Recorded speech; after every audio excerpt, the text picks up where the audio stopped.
लंका में महाबलशाली मेघनाद के साथ बड़ा ही भीषण युद्ध चला। अंतत मेघनाद मारा गया।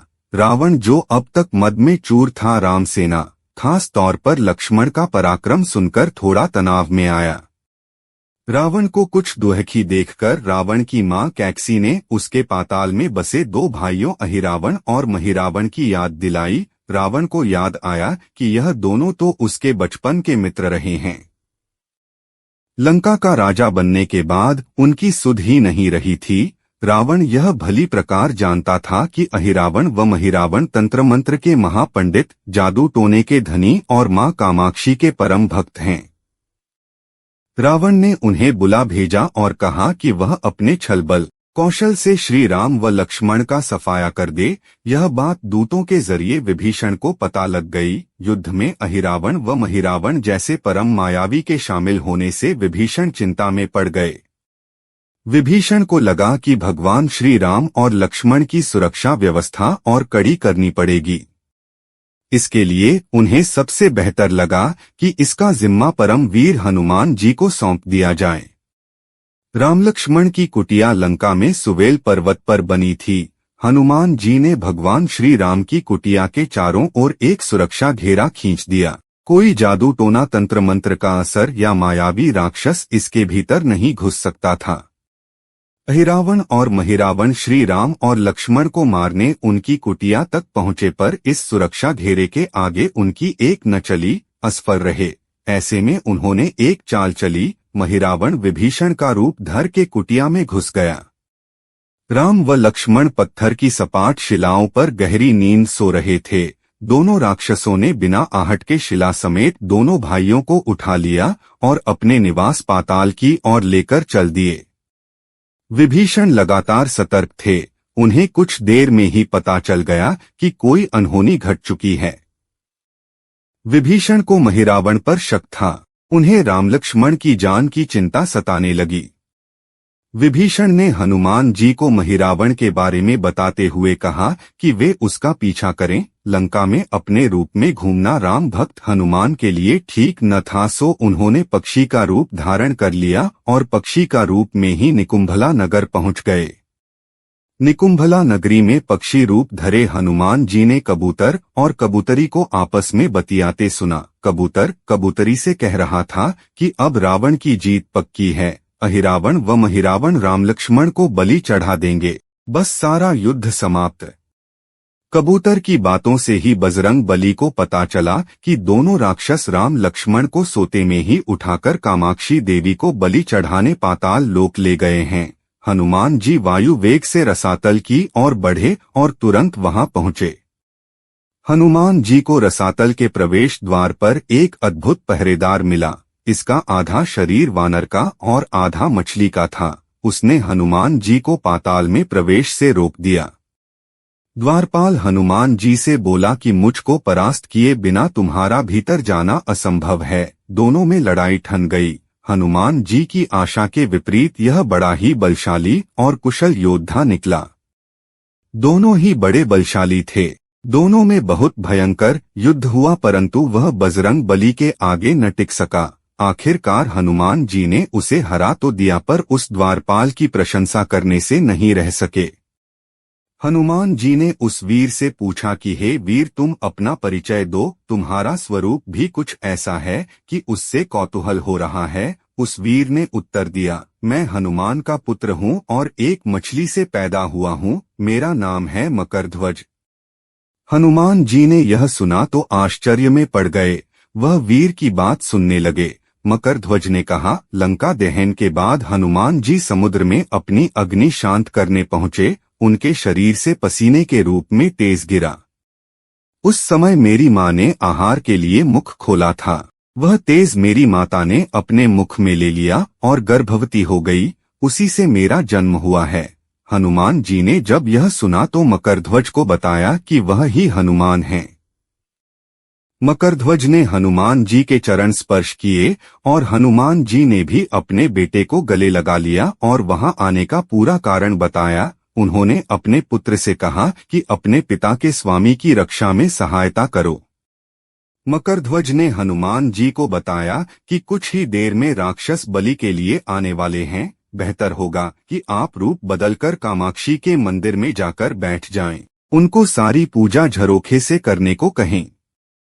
हनुमान जी ने पहले तो मधुमक्खी का वेश धरा और मां कामाक्षी के मंदिर में घुस गए। हनुमान जी ने मां कामाक्षी को नमस्कार कर सफलता की कामना की और फिर पूछा, हे मां, क्या आप वास्तव में श्री राम जी और लक्ष्मण जी की बलि चाहती हैं? हनुमान जी के इस प्रश्न पर मां कामाक्षी ने उत्तर दिया कि नहीं, मैं तो दुष्ट अहिरावण व महिरावण की बलि चाहती हूँ। यह दोनों मेरे भक्त तो हैं पर अधर्मी और अत्याचारी भी हैं। आप अपने प्रयत्न करो, सफल रहोगे। मंदिर में 5 दीप जल रहे थे। अलग अलग दिशाओं और स्थान पर मां ने कहा, यह दीप अहिरावण ने मेरी प्रसन्नता के लिए जलाए हैं। जिस दिन ये एक साथ बुझा दिए जा सकेंगे, उसका अंत सुनिश्चित हो सकेगा। इस बीच गाजे बाजे का शोर सुनाई पड़ने लगा। अहिरावण महिरावण बलि चढ़ाने के लिए आ रहे थे। हनुमान जी ने अब मां कामाक्षी का रूप धरा। जब अहिरावण और महिरावण मंदिर में प्रवेश करने ही वाले थे कि हनुमान जी का महिला स्वर गूंजा। हनुमान जी बोले, मैं कामाक्षी देवी हूँ और आज मेरी पूजा झरोखे से करो। झरोखे से पूजा आरंभ हुई। ढेर सारा चढ़ावा मां कामाक्षी को झरोखे से चढ़ाया जाने लगा। अंत में बंधक बलि के रूप में राम लक्ष्मण को भी उसी से डाला गया। दोनों बंधन में बेहोश थे। हनुमान जी ने तुरंत उन्हें बंधन मुक्त किया। अब पाताल लोक से निकलने की बारी थी, पर उससे पहले मां कामाक्षी के सामने अहिरावण महिरावण की बलि देकर उनकी इच्छा पूरी करना और दोनों राक्षसों को उनके किए की सजा देना शेष था। अब हनुमान जी ने मकरध्वज को कहा कि वह अचेत अवस्था में लेटे हुए भगवान राम और लक्ष्मण का खास ख्याल रखे और उसके साथ मिलकर दोनों राक्षसों के खिलाफ युद्ध छेड़ दिया। पर यह युद्ध आसान न था। अहिरावण और महिरावण बड़ी मुश्किल से मरते तो फिर 5-5 के रूप में जिदा हो जाते। इस विकट स्थिति में मकरध्वज ने बताया कि अहिरावण की एक पत्नी नागकन्या है। अहिरावण उसे बलात् हर लाया है। वह उसे पसंद नहीं करती पर मन मार के उसके साथ है। वह अहिरावण के राज जानती होगी। उससे उसकी मौत का उपाय पूछा जाए। आप उसके पास जाएं और सहायता मांगे।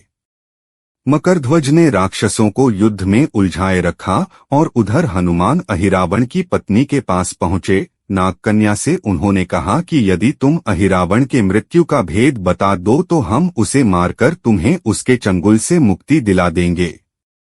अहिरावण की पत्नी ने कहा, मेरा नाम चित्रसेना है। मैं भगवान विष्णु की भक्त हूँ। मेरे रूप पर अहिरावण मर मिटा और मेरा अपहरण कर यहाँ कैद किए हुए है, पर मैं उसे नहीं चाहती। लेकिन मैं अहिरावण का भेद तभी बताऊंगी जब मेरी इच्छा पूरी की जाएगी। हनुमान जी ने अहिरावण की पत्नी नागकन्या चित्रसेना से पूछा कि आप अहिरावण की मृत्यु का रहस्य बताने के बदले में क्या चाहती हैं? आप मुझसे अपनी शर्त बताएं, मैं उसे जरूर मानूंगा। चित्रसेना ने कहा, दुर्भाग्य से अहिरावण जैसा असुर मुझे हर लाया। इससे मेरा जीवन खराब हो गया। मैं अपने दुर्भाग्य को सौभाग्य में बदलना चाहती हूँ। आप अगर मेरा विवाह श्री राम से कराने का वचन दें तो मैं अहिरावण के वध का रहस्य बताऊंगी। हनुमान जी सोच में पड़ गए। भगवान श्री राम तो एक पत्नी निष्ठ हैं। अपनी धर्म पत्नी देवी सीता को मुक्त कराने के लिए असुरों से युद्ध कर रहे हैं। वह किसी और से विवाह की बात तो कभी न स्वीकारेंगे। मैं कैसे वचन दे सकता हूँ? फिर सोचने लगे कि यदि समय पर उचित निर्णय न लिया तो स्वामी के प्राण ही संकट में हैं। असमंजस की स्थिति में बेचैन हनुमान जी ने ऐसी राह निकाली कि सांप भी मर जाए और लाठी भी न टूटे। हनुमान जी बोले, तुम्हारी शर्त स्वीकार है, पर हमारी भी एक शर्त है। यह विवाह तभी होगा जब तुम्हारे साथ भगवान राम जिस पलंग पर आसीन होंगे वह सही सलामत रहना चाहिए। यदि वह टूटा तो इसे अपशकुन मानकर वचन से पीछे हट जाऊंगा। जब महाकाय अहिरावण के बैठने से पलंग नहीं टूटता तो भला श्री राम के बैठने से कैसे टूटेगा? यह सोचकर चित्रसेना तैयार हो गई। उसने अहिरावण समेत सभी राक्षसों के अंत का सारा भेद बता दिया। चित्रसेना ने कहा, दोनों राक्षसों के बचपन की बात है। इन दोनों के कुछ शरारती राक्षस मित्रों ने कहीं से एक भ्रामरी को पकड़ लिया। मनोरंजन के लिए वे उसे भ्रामरी को बार बार कांटों से छेड़ रहे थे। भ्रामरी साधारण भ्रामरी न थी, वह भी बहुत मायावी थी, किंतु किसी कारणवश वह पकड़ में आ गई थी। भ्रामरी की पीड़ा सुनकर अहिरावण और महिरावण को दया आ गई और अपने मित्रों से लड़कर उसे छुड़ा दिया। मायावी भ्रामरी का पति भी अपनी पत्नी की पीड़ा सुनकर आया था। अपनी पत्नी की मुक्ति से प्रसन्न होकर उस भौरे ने वचन दिया था कि तुम्हारे उपकार का बदला हम सभी भ्रमर जाति मिलकर चुकाएंगे। ये भौरे अधिकतर उसके शयन कक्ष के पास रहते हैं। ये सब बड़ी भारी संख्या में हैं। दोनों राक्षसों को जब भी मारने का प्रयास हुआ है और ये मरने को हो जाते हैं, तब भ्रमर उनके मुख में एक बूंद अमृत का डाल देते हैं। उस अमृत के कारण ये दोनों राक्षस मरकर भी जिंदा हो जाते हैं। इनके कई कई रूप उसी अमृत के कारण हैं। इन्हें जितनी बार फिर से जीवन दिया गया, उनके उतने नए रूप बन गए हैं। इसलिए आपको पहले इन भंवरों को मारना होगा। हनुमान जी रहस्य जानकर लौटे। मकरध्वज ने अहिरावण को युद्ध में उलझा रखा था, तो हनुमान जी ने भंवरों का खात्मा शुरू किया। वे आखिर हनुमान जी के सामने कहाँ तक टिकते।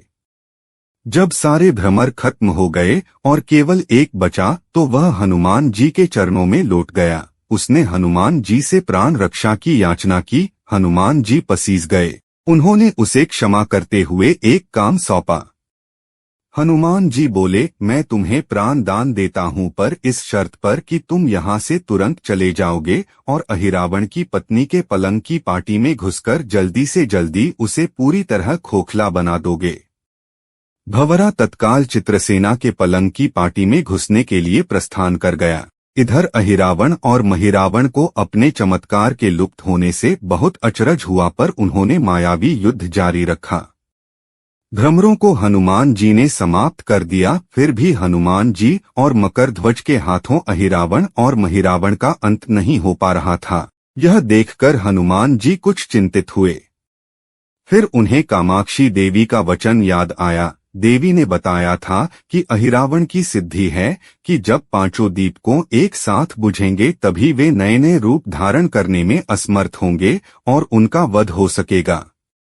हनुमान जी ने तत्काल पंचमुखी रूप धारण कर लिया। उत्तर दिशा में वराह मुख, दक्षिण दिशा में नरसिंह मुख, पश्चिम में गरुड़ मुख, आकाश की ओर हयग्रीव मुख एवं पूर्व दिशा में हनुमान मुख।